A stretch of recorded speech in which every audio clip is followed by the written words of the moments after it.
ফেরেশতা সিদ্ধান্ত নিল যে বেহেশতে ঢোকা পুরুষদের দুইটি লাইন হবে।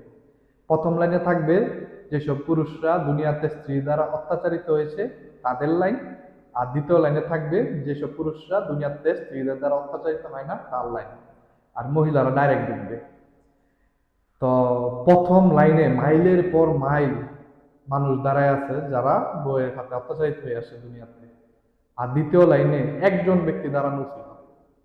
তো ফেরেশতা বলতেছে যে তোমাদের লজ্জা হওয়া উচিত, তোমরা সবাই দুনিয়াতে তোমাদের বউ দ্বারা অত্যাচারিত হয়েছে, কিন্তু দেখো একটা বাঘের বাচ্চা সে একটা লাইনে ঠিকই দাঁড়ায় আছে। তো ফেরেশতা ওই লোকের দিকে তাকায় বললো, এই বেটা তুই বল, তুই কিভাবে বউয়ের অত্যাচার থেকে এইরকম মুক্ত থাকলি? তো এই লোক বলতেছে, জনাব আমি কিছুই জানি না, আমার বউ বলছে এই লাইনে দাঁড়াইতে, এই জন্য আমি দাঁড়িয়ে আছি।